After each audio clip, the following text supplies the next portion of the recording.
Tania est mannequin professionnelle. Ça ne paraît pas, mais déjà, elle porte sur ses épaules une lourde responsabilité sociale. Pourtant, elle n'est pas très vieille, elle n'a que 16 ans, et elle n'est pas très grosse non plus. Or, tout le problème est là, dans sa jeunesse et surtout sa minceur.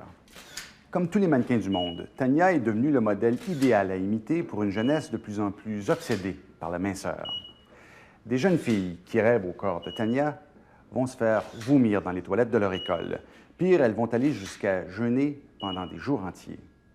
Le phénomène est moins spectaculaire que l'anorexie, mais il est plus répandu, donc plus insidieux. À qui la faute? À Tania? Sûrement pas. À son agence de mannequins ou encore aux créateurs de mode, ou finalement à nous qui achetons des magazines qui nous disent ce qui est beau et ce qui ne l'est pas.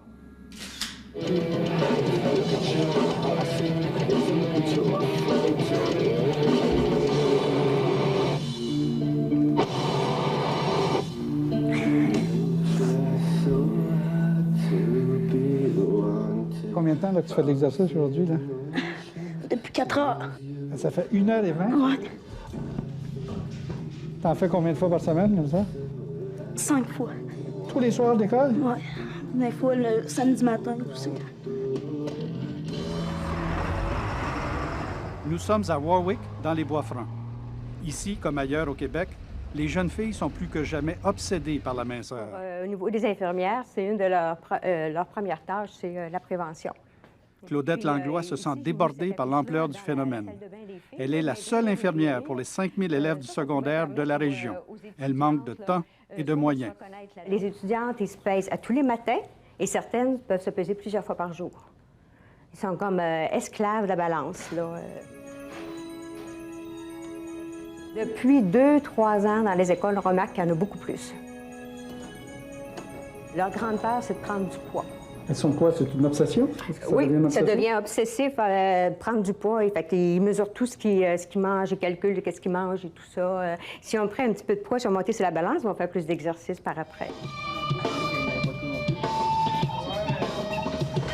Des semaines, là, je pouvais perdre 2 livres par jour.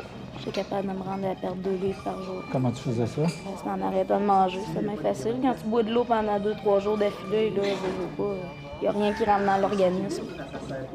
L'exercice, c'est quoi? C'est pas juste pour être en forme, finalement? Eh bien, pas pour cette clientèle-là. Eux autres, quand ils font de l'exercice, c'est bien là, je me suis permis de manger un petit peu plus que d'habitude. Bien là, je vais faire un petit peu plus d'exercice pour brûler des calories. Le résultat, 8 jeunes filles hospitalisées souffrant d'anorexie ou de troubles alimentaires sévères durant le même mois à l'hôpital d'Arthabasca. Le docteur Mario Morancy lance un cri d'alarme. Je ne connais pas l'avenir, sauf que la tendance actuelle, elle est très inquiétante. La tendance, je parlerais d'une tendance de fond, depuis peut-être 25, 30, 40 ans. Et ça s'accentue année après année, selon vous? Bien, on dirait qu'année après année, on a de plus en plus de cas, malheureusement. À la polyvalente Le Boisé à Victoriaville, c'est dans le cadre du cours de morale qu'on aborde le sujet. Vous allez lever votre main, ceux qui disent que oui, effectivement, la minceur, c'est un sujet qui préoccupe les adolescents. OK. OK, merci. Chantal Saint-Cyr veut amener les jeunes à en parler ouvertement. Peut-être que vous connaissez des gens qui font extrêmement attention à ce qu'elles mangent, à la minceur, qui sont quand même obsédés un peu par la minceur. Oui. Moi, c'est là 2 ans, là, j'étais pas grosse, là, ben, même plus maigre que je suis là. Puis je mangeais pas le matin, je mangeais pas le midi, puis le soir, je me forçais parce que ma mère était là, c'est tout. Parce que sinon, j'aurais pas mangé. Sens-tu que t'es trop grosse? Ben des fois, oui. Surtout quand je regarde mes amies qui sont super grandes, super minces, puis je sais pas, ça me complexe beaucoup. Ah oui? Mais sauf que, tu sais, je serais pas du style à m'empêcher de manger, là, vraiment pas, là. C'est sûr que des fois, OK, je vais sauter des repas, mais pas plus que ça. Mais je suis complexée par ça. Est-ce que tu te regardes souvent dans le miroir? Oui, tout le temps. Tout le temps? Je sais pas, je suis obsédée par ça. Ben parce que le matin, j'ai pas faim, puis le midi non plus. Fait que je mangeais pas beaucoup. Puis le soir, vu que mes parents sont pas là, fait que, tu sais, je me faisais juste un peu à manger, mais tu sais, genre une petite salade, mais pas plus.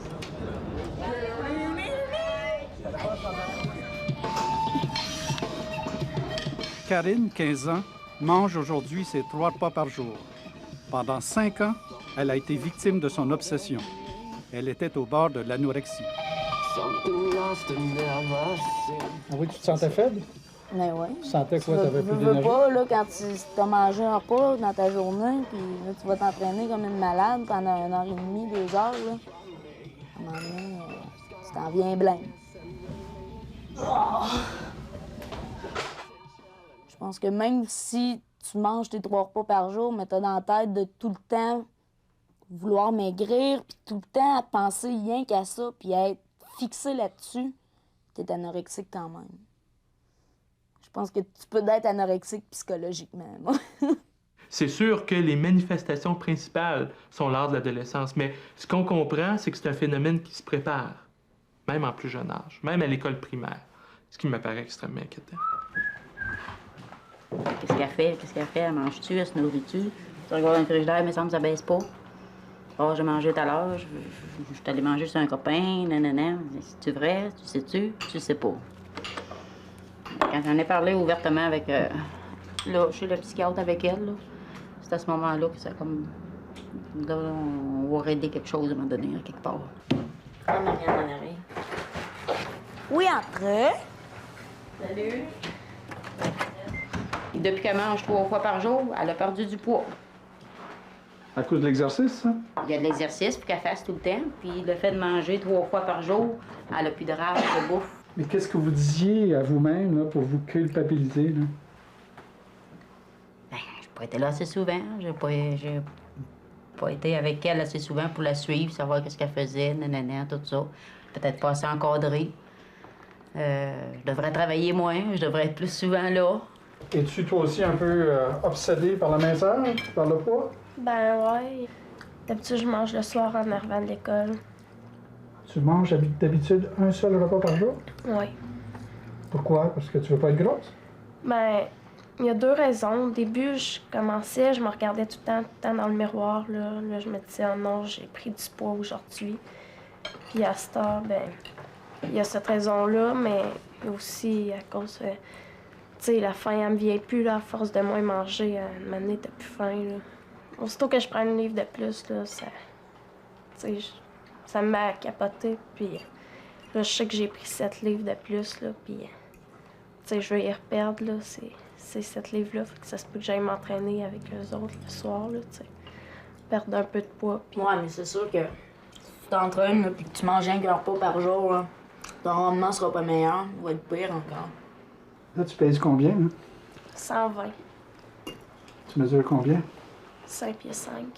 Tu veux peser combien? C'est quoi ton but, là? 105 à peu près, là. 100, 105. Souvent, moi, quand je leur demande le poids qu'elles veulent atteindre, elles me disent, ben 100, ça a comme l'air un chiffre magique, ça. 100 livres, là. Qu'est-ce qui te motive?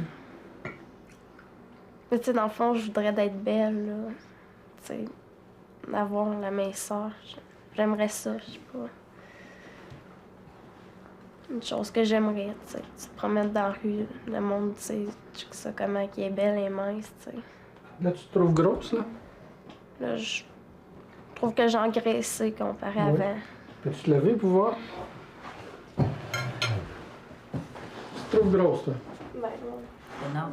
je fais ça. Est-ce qu'elle est grosse, elle? Ah, c'est énorme. C'est effrayant. C'est effrayant. Ça se relève le chandail, là. Ouais. Ah, et de la bédaine aujourd'hui. Ah, j'ai une grosse bédaine, j'ai une grosse bédaine. C'est comme ça, hein? Je pogne ça, puis je sens ça comme de la graisse, là. Mais t'as pas peur de mettre ta santé en péril pour la vie? Non, je penserais pas, là. Ben, ça m'inquiète pas, tu sais. Quand tu penses au poids, tu penses pas d'autre chose. Ce qu'il peut avoir, c'est des problèmes sur sa croissance. Donc, s'il y a moins d'énergie dans son corps, s'il se malnutrit, sa croissance risque d'être ralentie ou même arrêtée. Chez les filles, particulièrement, il y a l'atteinte au niveau du cycle menstruel.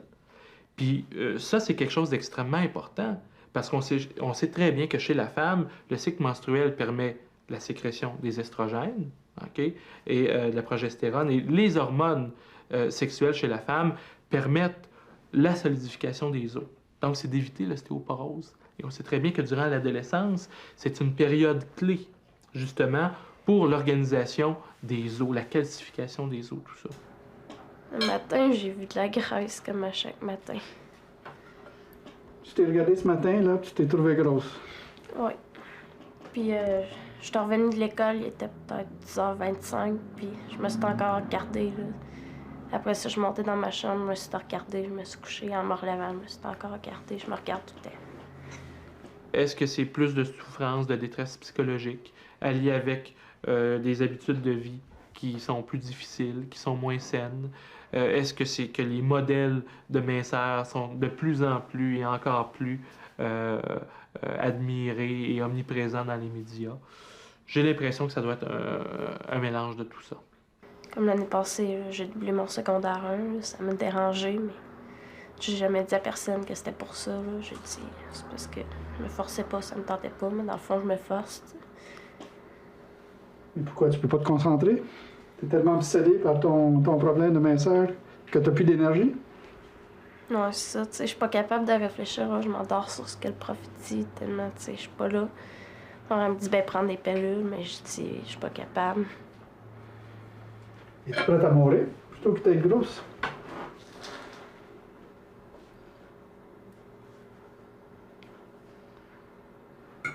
Peut-être. Qui fait la mode? Ce sont les rédactrices de magazines et les designers de mode. Récemment, si on regarde les designers de mode, ce sont essentiellement des hommes qui sont gays, donc qui, a priori, n'aiment pas le corps de la femme. Ils aiment voir la femme comme un petit garçon.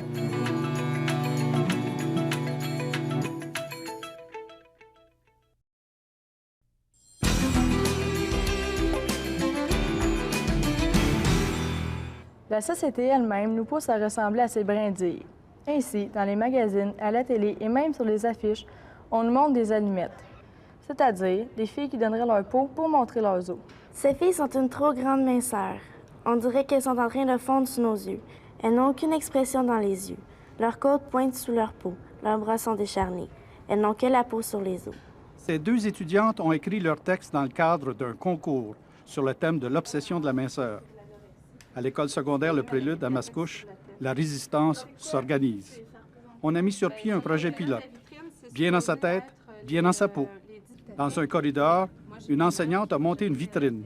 La publicité de Gap aussi, là, suis-je un homme, suis-je un homme ou une femme? Il y a plusieurs personnes qui sont tombées dans le panneau, qui m'ont affirmé que c'était un garçon, mais c'est bien une fille.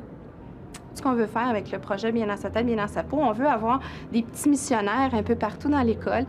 Tu peux pas te sentir impliqué. Tu peux pas la regarder manger juste ça puis partir après. C'est impossible de faire ça. On se bat peut-être contre toute la société, mais s'il y a personne qui commence rien, ça va toujours rester comme ça.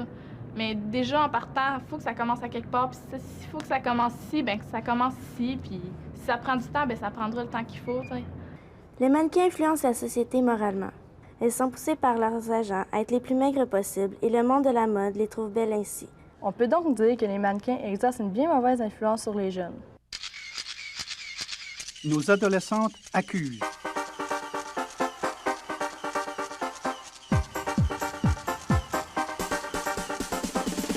Ce sont les gens de la mode qui sont les principaux responsables de leurs souffrances et de leurs obsessions.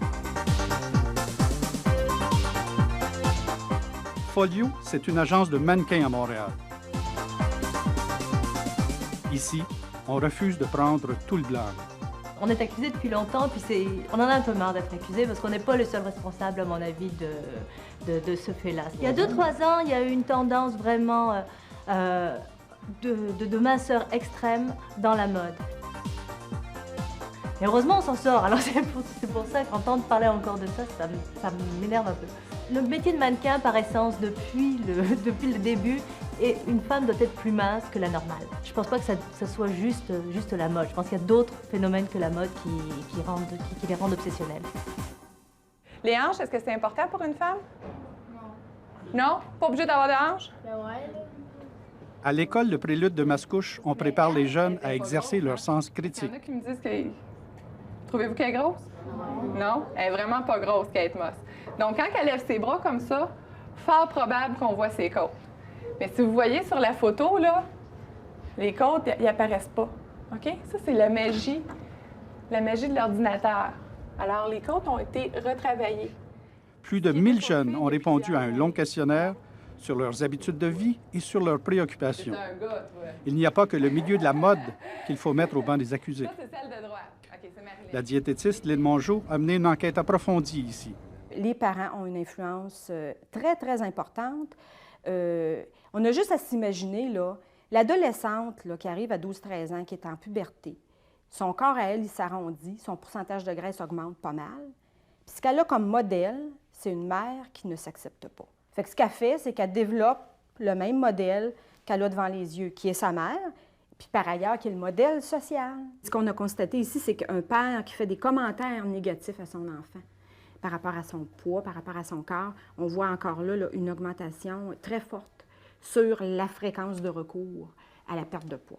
Un commentaire anodin, probablement que l'adulte ne se rend pas compte qu'il fait ce commentaire-là. Puis dans le fond, pour l'enfant, ça a une importance qui est beaucoup plus grande. En avant, vous allez avoir un miroir qui est amincissant, grossissant. Je ne sais pas si vous avez déjà remarqué des fois quand vous allez acheter du linge, ça peut arriver que les miroirs dans les salles d'essayage ils soient amincissants pour que vous vous trouviez plus beau.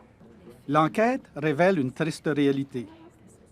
Seulement 26 des filles sont heureuses de leur silhouette.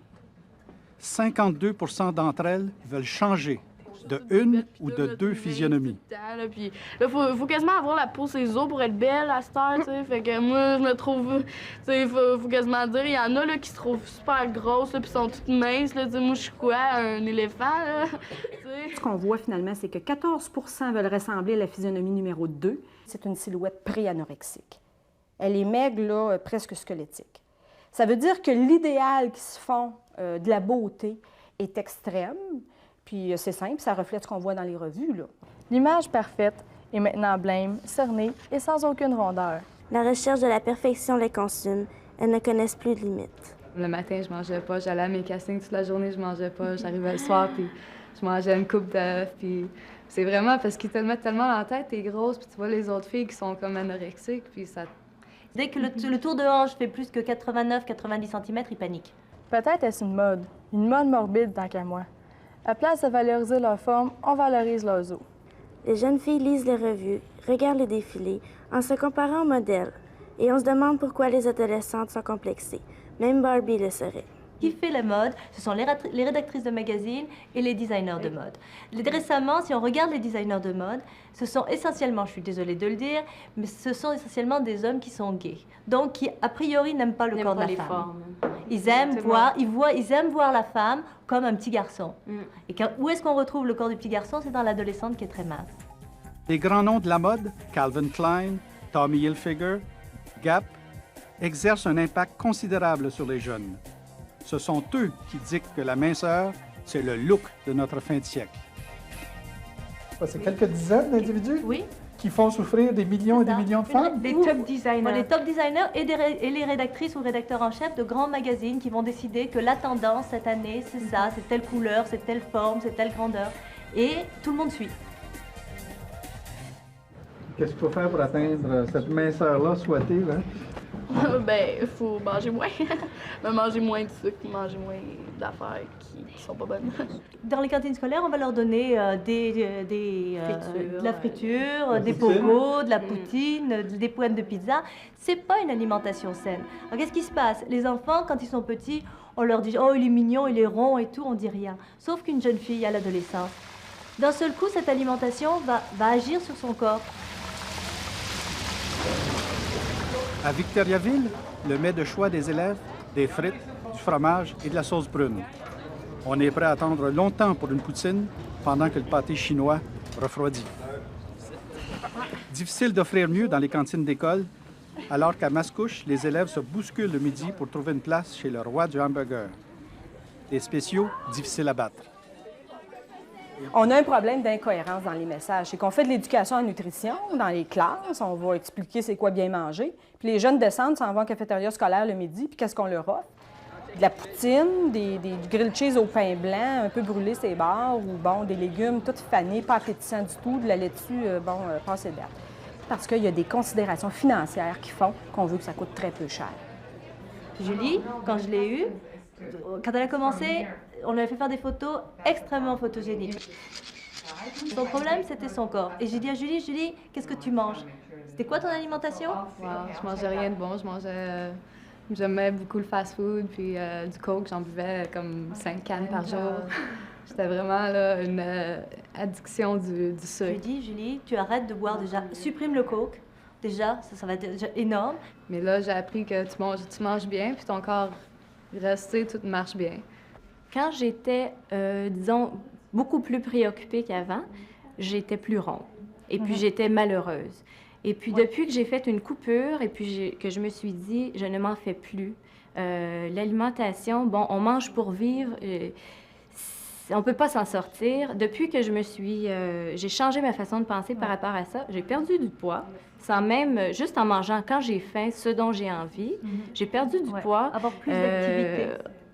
Le mental, tout fonctionne beaucoup mieux, on est plus heureux. Fait que je pense qu'il faut arrêter là, d'être obsessif. Finalement, ces top modèles, cachés sous leurs os et enveloppés dans leur peau, sont loin de projeter une image saine. La femme parfaite est maintenant fade, elle a perdu ses seins, ses fesses et ses cuisses. Rien de très enchantant pour nous, adolescentes en voie d'épanouissement. Bref, je rêve du jour où notre société renoncera aux valeurs artificielles et se concentrera sur l'âme de sa population, où les mannequins représenteront vraiment la population au lieu d'illustrer une maigre minorité. On n'a rien qu'une vie à vivre, tabarouette, puis vivez-la. Colin, c'est beau. Puis l'adolescence, c'est la plus belle période de notre vie, je pense. On n'a pas encore de responsabilité, rien, c'est super beau, puis il faut pas la gâcher avec des maladies comme ça ou bien des choses comme ça, des problèmes comme ça. C'est trop dommage.